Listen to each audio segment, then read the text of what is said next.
Hello and thank you for joining us on the Tuesday edition of Journalist Hangout. I'm Ayodele Uzubakun. As the COVID-19 pandemic continues to spread in Nigeria, we must do more to keep ourselves safe by staying indoors and maintaining social distance. Today on the program, mixed reactions as President Buhari directs gradual easing of sit-at-home order in FCT, Lagos and Ogun states. Others 14-day total lockdown in Kano. I'll be hanging out with Babajide Kolade Otitoju and Cyril Abako. So if you're ready, let the hangout start now.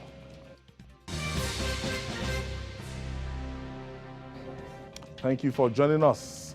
Like a pressure balloon, the nationwide broadcast by Nigeria's President Muhammadu Buhari on Monday doused tensions concerning a prolonged lockdown to curb the spread of COVID-19. But his pronouncement of plans to ease the restriction of movements on Abuja, Lagos and Ogun State attracted mixed feelings. While ordering a phased and gradual lifting of the lockdown from Monday, the 4th of May, President Buhari announced a nationwide 8 p.m. to 6 a.m. curfew and compulsory wearing of face masks in public. Kano, which is gradually becoming a melting point of the mysterious deaths, is to be on a 2-week lockdown. The same Monday, the country witnessed a drop in cases of coronavirus with 64 confirmed cases with no death, bringing the total to 1,337. Here are some of the points from the broadcast.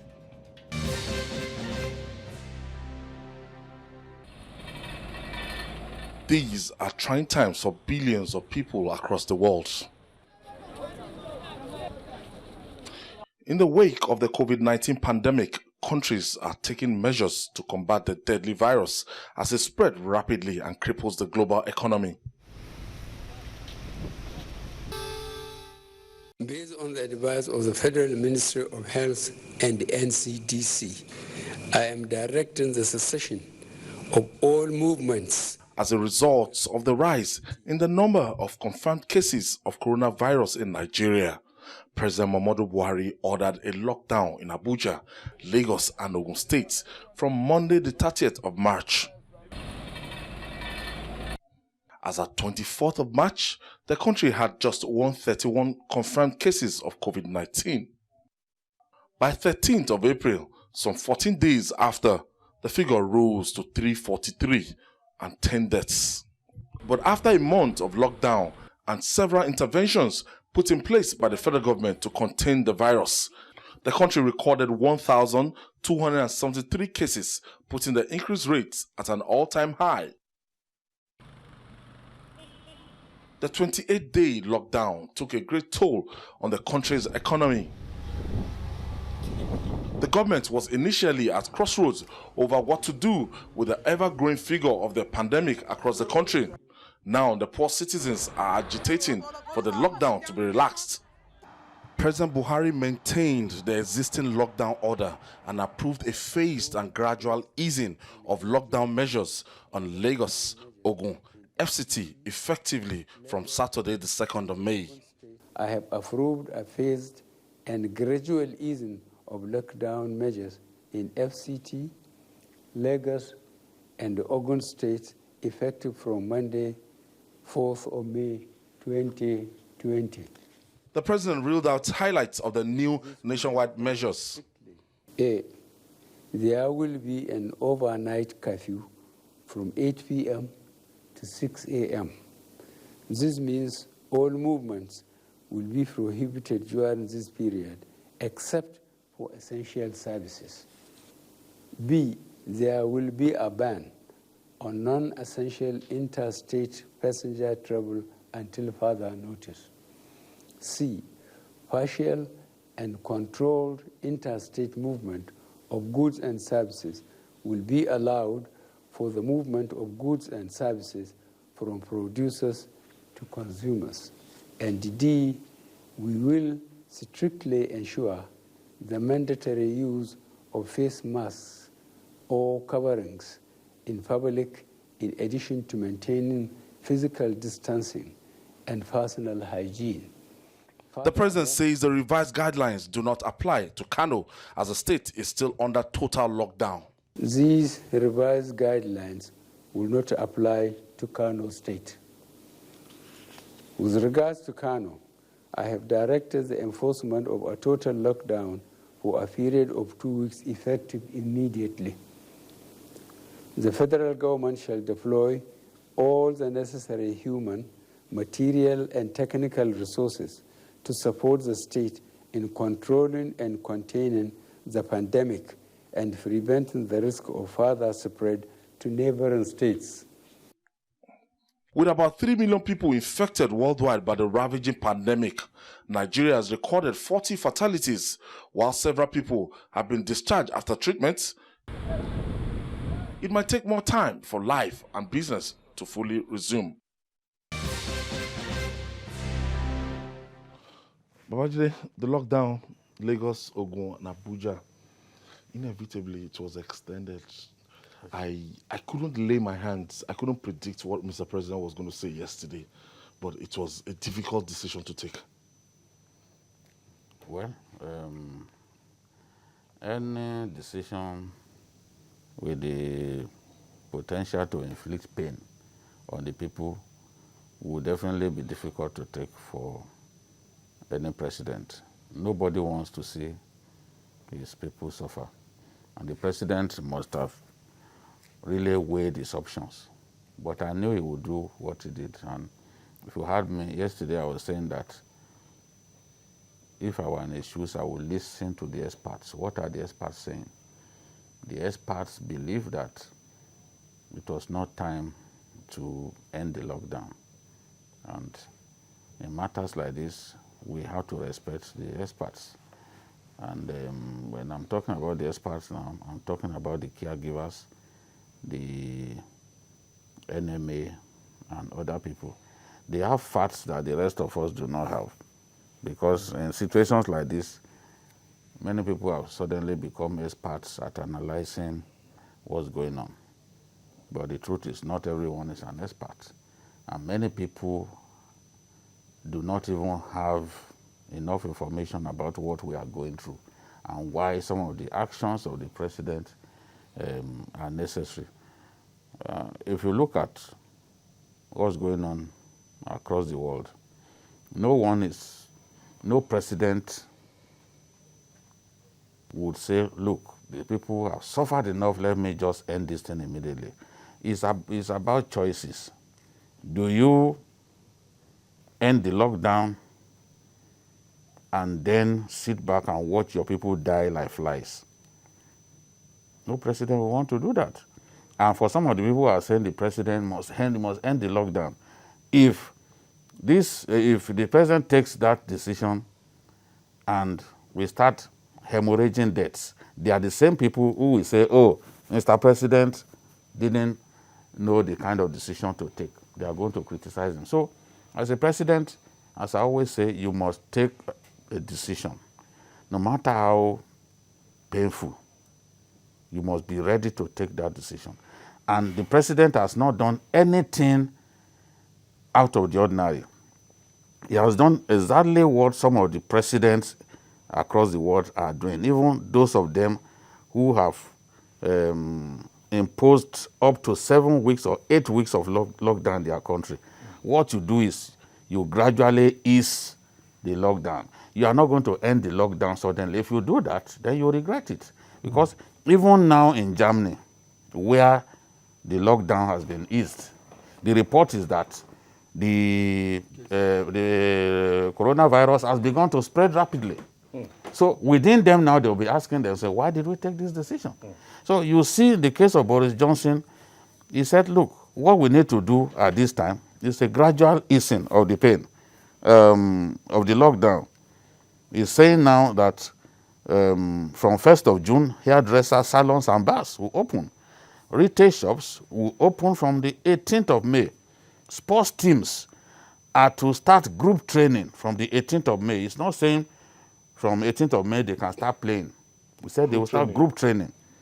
And he said funerals are to resume on the same day, but you must not have more than 15 persons at the funeral, you know. And then, of course, the people can move around only in their regions. You cannot move around outside of your region. So it's a gradual easing of the lockdown that is happening right now. The Prime Minister of Italy has instituted. And you can see that the Nigerian president has done something similar. You begin to ease it and then reassess the success of your initiatives so that you then decide whether you can ultimately put an end to the lockdown. Cyril, Kano is problematic. I can't place my hand to say this is what is wrong. But a lot of people know Kano is like a keg of gunpowder waiting to explode. Those deaths are not just for fun.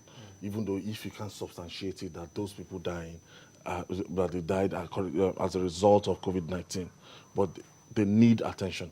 That state. Kano needs serious attention. And Mr. President's wisdom in shutting Kano down for the next 2 weeks is important. It's something that should be done. As a matter of fact, I don't recall if there was a single case of COVID in Kaduna when the governor announced a lockdown. Perhaps one or even none. That was a proactive step. In fact, it was after the lockdown that they now had the case. If you look at states like, is it Delta too? There had no single case. The government went ahead and established about 3 isolation centers. Bayelsa too, the same thing. Across board, we find that the people who are succeeding in dealing with COVID-19 are those who take steps ahead of the virus. Like I always say, we don't know whether the virus is crawling, whether it has wings, it's flying, whether, it's running. But the fact is, we must at every turn be ahead of the virus. It is deadly. It can be treated, but it has no cure as yet. There are no vaccines. And so once there is an infection or once there's a spread, you are at the mercy of, as it were, time and chance. Now, what are we going to do? The lockdown of Kano for 2 weeks may just be the first step to perhaps a longer process of locking down. It's a good thing that the government woke up as soon as these deaths began to occur to ship the Almajiri on the streets, some of them to Kebbi, Katsina, Jigawa, and so on.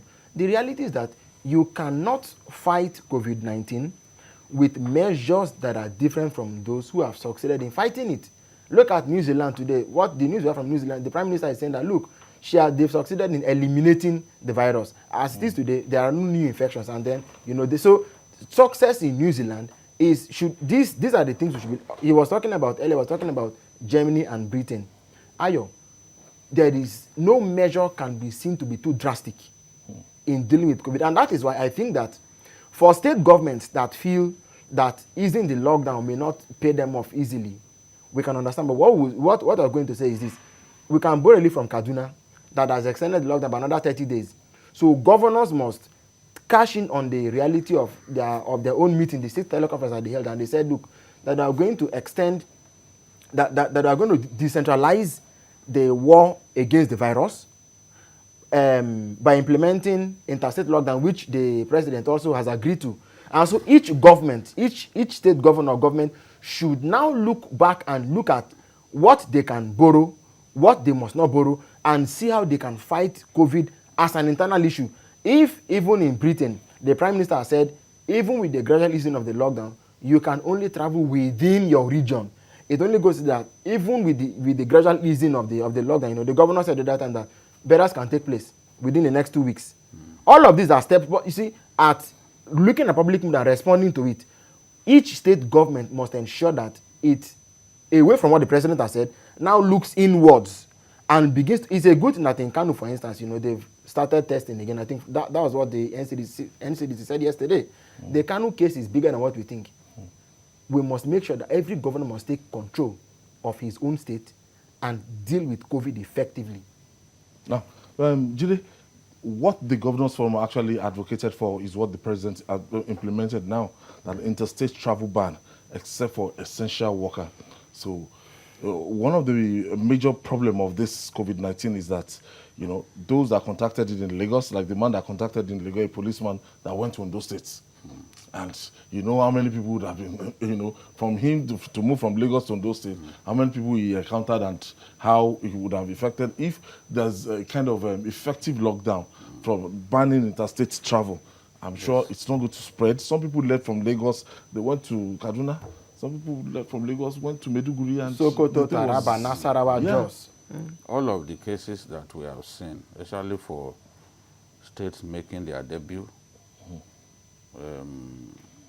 the misfortune was brought to their doors by people traveling from one point to another.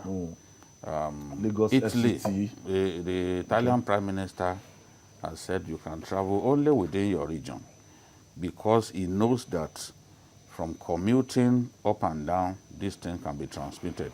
Even within Lagos, the state government outlined some measures that must be adhered with. You can see that the drivers are not obeying.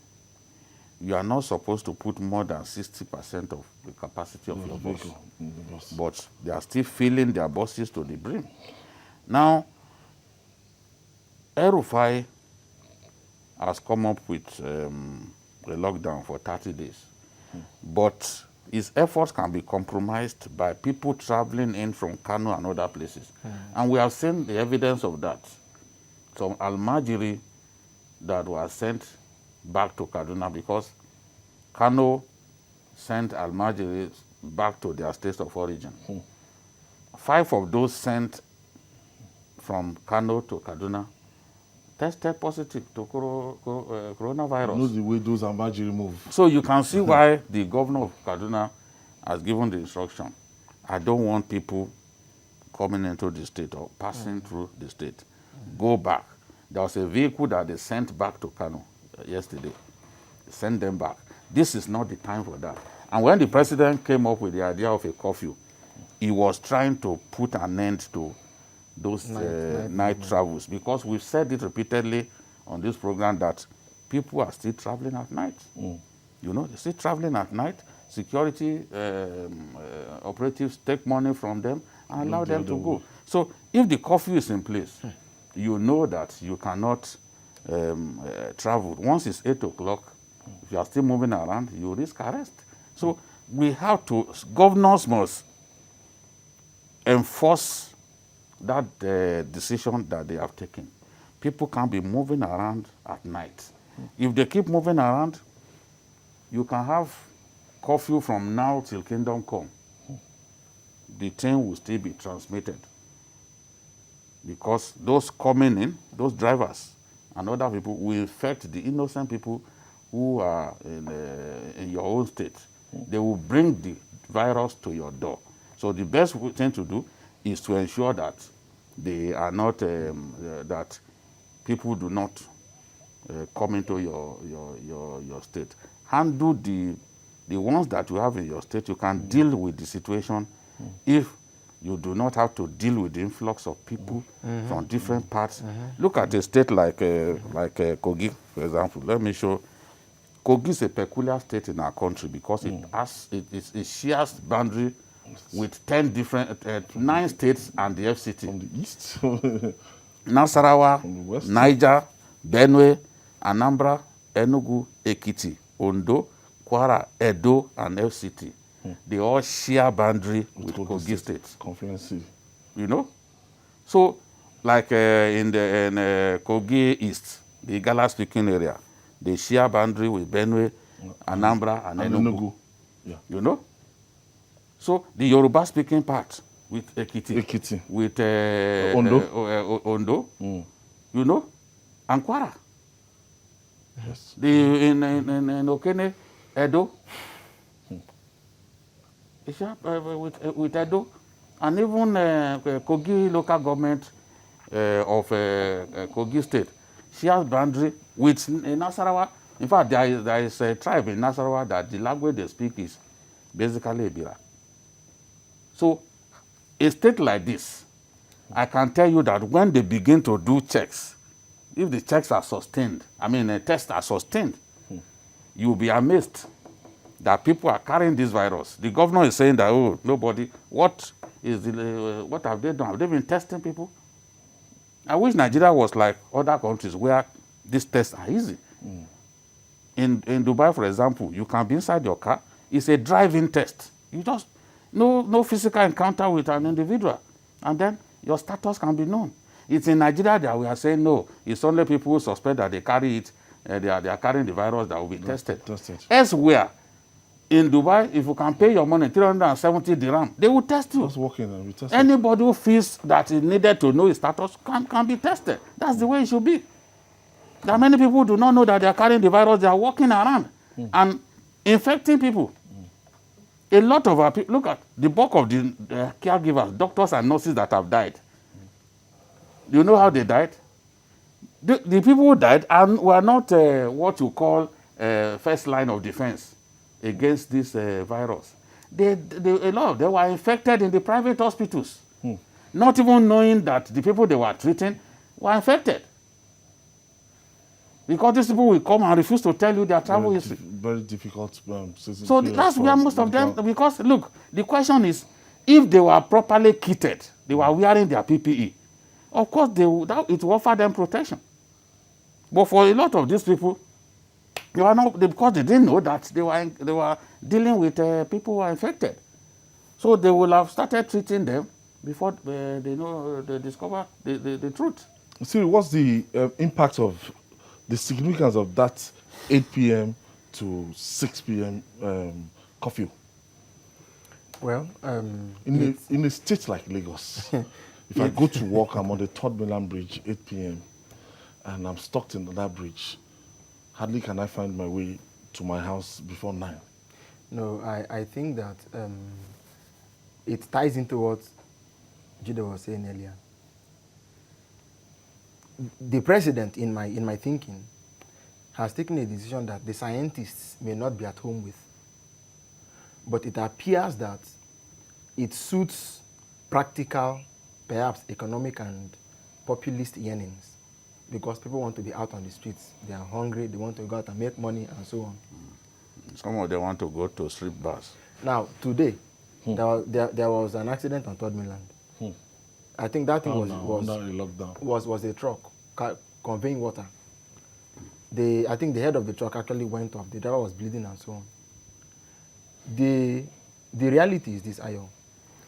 That is supposed to be a way of checking night movement. You saw when in Idimu, was it in Idimu or somewhere in Lagos, where police arrested some people, they were clubbing. During the lockdown, they were clubbing. At a night club. Is it the strip bar?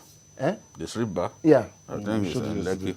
Oh, Lekki. No. There was one that we had on Sunday. I think it was somewhere. Clubbing is different from strip bar. Strip bar. Oh, it was in Lekki. So you see, how can you, of all the things that you could do in a lockdown, it wasn't anything like maybe naming ceremony. It was a strip club. So this is the issue. At night, people. In fact, I think nightlife is even more active than daytime. So you have to impose it, one, to prevent interstate travel. Yes. And then number two, to ensure that people go home as early as possible. There must be a measure of control. The reality is that in my thinking, we appear to have established a national pattern. For instance, our contact tracing was successful with people who came back from overseas. We were able to track them quite fast. And in fact, there was hope that by the end of this month, we would have put this virus thing to bed. It didn't happen. Now, the fact is that if you look at Lagos, you look at Ogun, you look at maybe one or two other states, there's a pattern of contact tracing of people going to hospitals and being treated successfully. If we must build on that, okay, so there must be control measures. I think I have my first caller on the line. Tunji is calling us from Lagos. Thank you for joining us, Tunji. Hello. Hello, Tunji. Mr. Ayo. Nice talking to you. And I'm not with the TV now. I don't know who is there in the studio. Do you have Babajide there? Yes. Yes, I'm here. Oh, okay. Yeah, I just want to make a contribution about the COVID-19 issue. Okay. Yeah. Just from my own end here, I know that the biggest fatality about critical situation about COVID is age. And I'm just talking in the respect of how Nigeria has handled the situation. If you look at the worldometer estimate, you discover that COVID really doesn't affect people under the age of 10, and even 10 to 30 years, you have about 0.2% that's affected. And if you look at the recent journal in the Lancet, you know that it's about 0.32% fatality rate in the study population for people that is under the age of 60. Majorly it affects people that is over the age of 60, so about 6.4%. And if you look at the average death rate in Nigeria, it's about 55 years of age. I'm just talking, how many people are over 65 in Nigeria? If you look at the median age of people in Nigeria, it's about 18 years of age. That means you have more people, like half people over 18 and half people below 18 years or 18 years. And in Europe, it's about 42 years of age. So I'm just saying that while we are locking down our country, we cannot be using a protocol that has been observed by European countries in Nigeria. The fact that they are locking down, they have their own reason for locking down. We should look at our own problem in the context of our situation in the country. Okay. People in Europe. Thank you, sir. Thank you, Tunji. Thank you for your contribution. It's true that it kills more elderly people. But if you don't get care, and if you don't get care fast enough, even if you're a little boy, it will kill you. There's no way anybody will convince me that the regional manager of that bank in Kano that was killed by this virus, that the mother-in-law had to raise an alarm that went viral, was not up to 60. But how did he die? They didn't get care on time. They didn't get care. We still have a problem with evacuating even people who suspect that they are carrying the virus and who need attention. Sometimes 5 days after, nobody will get to these people. So, especially in places where you have a deluge of cases, you don't get to them 5 days. Why won't they die? Why won't they die? That's what happened to the man in Kano. That's what happened. That's a man who was probably in his early 40s or 30s, late 30s. But he died. And we've seen young people die too. This is a virus that kills. If you don't get attention on time, of course it will kill you. The younger brother of one of our famous doctors in my area, young man, he died. So there is still no better way of dealing with this thing than stopping the spread, because we know it has a lifespan. It has a lifespan. So if we practice social distancing, we will defeat this virus. Look at Italy. On Sunday, only 260 persons died in Italy. Whereas before now, you will hear that 1,500 died, 1,000, it's just 260. It means that their efforts are beginning to show. They've reached the peak. Flatten the curve. Yes, they flatten the curve. So we too must continue. Whether we are based in the UK or not, it's not simply that we are copying what people are doing, because I have people say that. What is the alternative? We should allow our people to be moving around freely.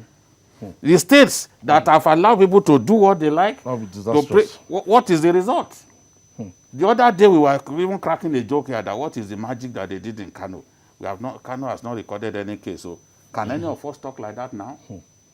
Can any of us talk like that now? It was piling up. Piling up, we didn't know. We didn't know.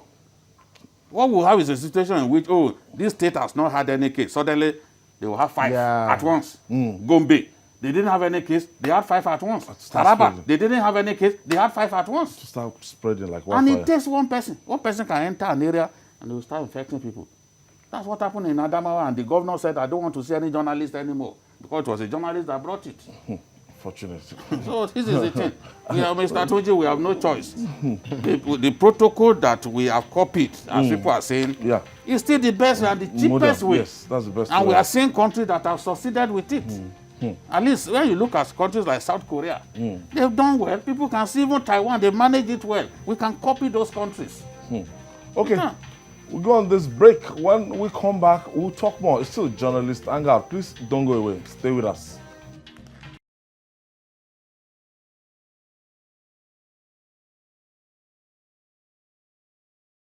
Come back. It's still Journalist Hangout, and we're looking at the COVID-19 pandemic ravaging the world. Babajide, government, have they done enough in terms of public enlightenment, trying to speak the language of the people, trying to make people understand, you know, the danger of this pandemic? The government needs to do more jingles in different languages. They can even enlist the support of popular artists, from the north and south to help them. To spend some money, on sensitization, because it appears that it is one of the problems that we have in northern Nigeria. We have clerics who are saying, no, this disease does not exist and all that. So we have to get them involved. We have to do a lot more in the area of enlightenment. For example, the COVID-19 Presidential Task Force. the Presidential Task Force briefing, daily briefing that is done every day. I watch it. I pick valuable lessons, especially from the NCDC, DG, the Minister of Health. We are all knowledge hunters. We try to pick valuable stuff from them. And I know that many people who are at home too, they watch it and they learn. But if you have a program that in some cases you stretch it up to three hours, even the best programs in the world, if it lasts for too long, people will turn off. It's as simple as that. In terms of how people, there are some states that are not under lockdown. It's just Lagos, Ogun, and Abuja. And Kano just joined the lockdown now. But life individual states is like business as usual in some states. And some state governors have been quoted and saying that I would not shut my state because of coronavirus. Our economy matters more to us than coronavirus. No. You see, lives matter. This is the mistake that we're making. If, like, he was very correct, that doctors were treating people they didn't know had COVID, who had traveled from one state to another. Now, if you look at some of these states, they already have coronavirus centers. There was even a particular government that said it was not true that there was coronavirus in the state. I think he wanted them to retest the people again. This is what happens, Ayo. Creating isolation centers is one thing, but the governors and government at different levels are not prioritizing the human element, the human resource that is on the front line. Let me explain to you. By now, in Nigeria, there should be no doctor or nurse, whether you are in A&E or ICU or in any ward for that matter, that you're on duty and you're not wearing at the very minimum gloves and nose masks. It shouldn't be. We should. So I have even been asking whether we have a calibration of health emergency systems where we say at a certain level of health emergency, everybody must follow a uniform code. The lady who took the virus from Lagos, the pregnant lady from Lagos to Ekiti State, I think she was 29 years old. She was pregnant. Okay, she took it to Ekiti State. Now we are at a time that anybody could walk into any health facility, and you wouldn't know what the person has, where the person has been, whom the person has met. The least we could have done is to say somebody shouldn't be. The least we could have done is to ensure that our health professionals are properly and fully kitted. Whether they meet coronavirus, so whether the hospital is in Zungeru, is in Kafanchan, is in Abonima, wherever it is, even if it's a primary health facility, all the health personnel manning facilities should be, by now, it is not enough for governors and governments to come and say, we've created 2 isolation centers, and then they bring it to the media to air. That's not it. The human element involved in this. So even if the governor feels that the threat level is not so high for me to shut down my state, it is fine. But you must make sure that your first line of defense, who are your health workers, are properly defended. Without that, there's going to be a problem. Just while we were on break, somebody was asking about pregnant health workers. It is a problem as well. They are not on the same level with non-pregnant health workers. You know, I marvel to wonder why we don't have a proper system of calibrating health emergencies, if you know what I mean. To say that, you know, the way they talk about certain facilities, maybe plants, oil plants, they say this is emergency category 1, emergency category 2, people can be here anymore, people can be here. We don't have that. Otherwise, more than a month ago, we should have done this. We had donations from Jack Ma. We've had donations. The people in Aba are talking about creating masks and sending to NCDC for approval. In Ogun State, the government has commissioned about millions of masks in Lagos and so on. By now, we should have flooded the country. And, you know, we thank those who are doing it on personal or corporate responsibility levels. But this is something that we should have done as a planned and strategic intervention long ago. So that, you know, we can reduce, whether if a governor feels that it doesn't need to shut down his state, it is fine. But is he doing what it will take to prevent any case from happening in his state? That's the big question we should be asking. All right. Now, one of the most tasking aspects of the coronavirus lockdown is getting food on the table. But the attempt by the federal government to get food items to some indigent Nigerians is dogged by controversy. Some states are claiming that the rice released to them by the Nigerian Customs Services has expired. Is this allegation true or false? The Director General of the National Agency for Food and Drug Administration and Control, NAFDAC, Professor Mojisola Adeyeye, is also joining us this evening again to shed more light. Professor Adeyeye, thank you for joining us. Thank you. It's good to be here. Thank you. Thank you so much. We've got a complaint from the governors of Oyo State and Ondo States. At least I can substantiate those two states, you know, especially the governor of Oyo State, saying that the rice that was given to them by the Nigerian Customs Services are contaminated rice, they are expired rice, that there's no how they can give those rice to their people, that they will have to return it.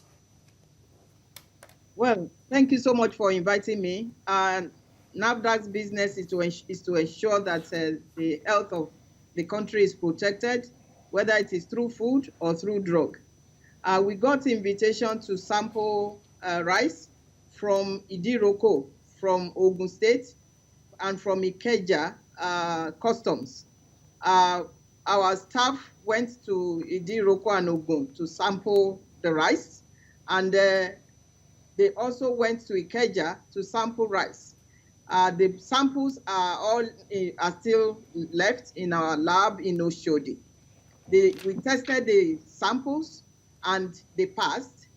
The one for Oyo State, I cannot say anything because NAFDAC was not called by the Ibadan Command or the Southwest Command of Customs to test samples in Ibadan.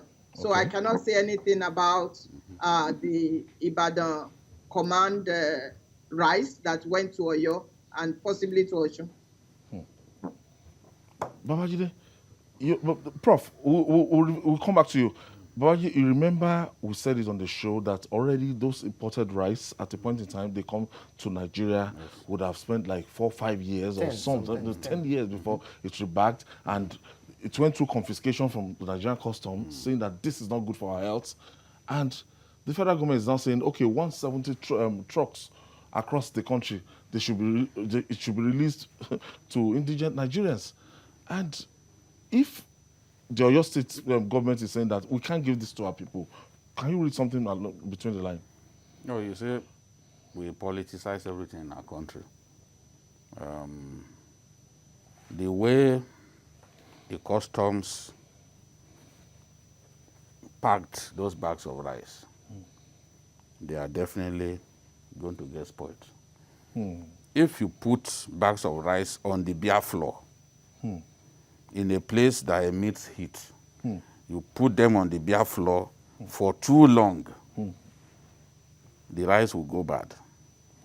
If you put bags of rice in the warehouse and they are touching the wall, some of them are touching the wall, from that point where the bags are touching the wall, they will get bad. Now we are talking about bags of rice that have been there for months. waiting for instruction. If we go to any... Most of the time they destroy it. Yeah, if you go to... Look, let me even give the example of the NAFDAC office in Ogun State. The inside of the warehouse full of rice. Even outside, they keep some. Because every day they go out to raid these smugglers, they get bags of rice from them. So there's no reason these bags of rice should be kept for too long. If you want people to eat them, then release them to the people in good time. We have IDPs across the country. Everywhere we have IDPs. Send the bags of rice to them. I don't think people should always wait until the president says, so yeah, release these bags of rice to so person. Because that directive may not come in good time. And then if a governor says it's bad, and journalists were invited, journalists saw the bad samples, it is not possible that everyone will be bad. You understand? Yeah. But some of them will be bad. Yes. And the ones that are bad probably prompted them to say, oh, majority of them must be bad. No.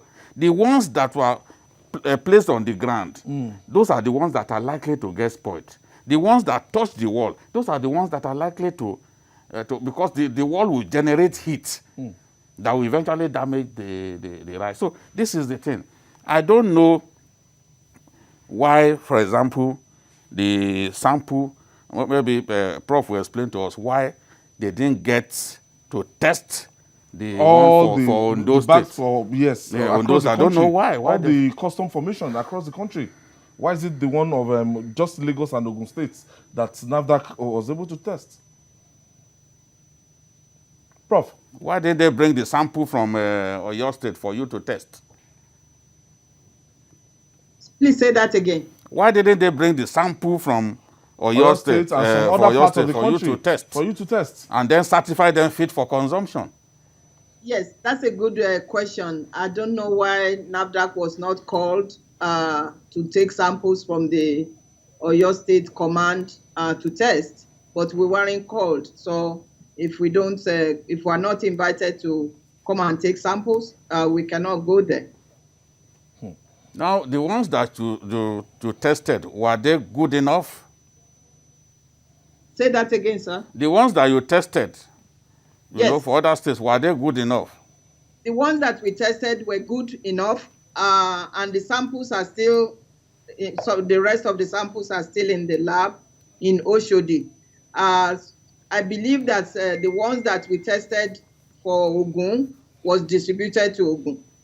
The D-Roko one might have been distributed to Ogun too, but we don't know where the one from Lagos, Ikeja, went. But what we know is that the one from Ibadan, the Oyo State Command, we did not test it. We weren't invited to come and take samples. Who invited you to test these ones? I think. Was it the state government? Or the Nigerian Customs Service. Say that again. Who please. invited you to test those, to have a look at those samples? Who invited you? Was it the state government or the customs? Oh, no, it is the customs that invited us in all cases. The state government did not invite us at all. We usually respond to customs. Okay. Now, if there are 1,000 bags or more in a warehouse, is it possible that some of the samples that you will check could be good while others may be bad? Well, in the typical warehouse, there are hundreds, if not 1,000, even thousands of bags. And we usually test from the middle, take samples from the middle, from the sides, just to be sure that it is as random as possible. The ones that we got, the samples that we got, we found them to be fit for consumption. Those are the ones from Ikeja, from Ogun, and from Idiroko. Okay. I want to thank you. Okay, Busiru, you want to? Yeah, I was going to ask if you could just, give us a brief picture into the testing process. What does it really entail? Please say that again, sorry. What does this testing entail? What do you look out for? when you are testing, what does it entail? What do you look out for? What is it like? Oh, it's just, if I hear you right, it is just very normal rice. And there were no weevils in the samples that we got. And some of the bags actually the rest of the bags are still in the lab in Oshodi. If that is what you ask, it wasn't very clear. Okay, Prof. I think we have to leave it there. Thank you for the second day. The Director General of NAFDAC, Professor Adeyeye, there talking about the controversial rights. Babajide, now part of the highlight of what the president said. I think the pain for Professor Adeyeye is that some people went to town saying that NAFDAC certified or approved. Oh, yeah. So she has just now cleared had it to now clear the air. that yes, it's just the one for Oyo they didn't get to see at all. So it is not fair for anyone to say, oh, NAFDAC cleared. So she specified the ones they got from Idiroko, from Ikeja, and just so Lagos. The one that they are complaining about in Oyo, she didn't see it. NAFDAC didn't see it. So NAFDAC is not in position to ascertain whether it was good or fit for consumption or not. But for people to say NAFDAC gave his approval that the rice can be consumed, she's saying in the case of Oyo, no. And this issue should not be in any way politicized. We shouldn't. If it's not good enough, it's just not good enough. It's not good enough. I want to thank you, Cyril Abako. Thank you for your contribution on today's program. My pleasure. And the maestro himself, Babajide Kolade Otitoju. Thank you so much. And that's our offering today. Join us tomorrow for another episode of the program. You can watch Journalist Hangout on our platforms showing on the screen. We're on YouTube, youtube.com/TVC News Nigeria. Our feedback channel is Journalist Hangout at tvcnews.tv. I'm Ayodele Ozubakun, urging you to stay at home and keep safe.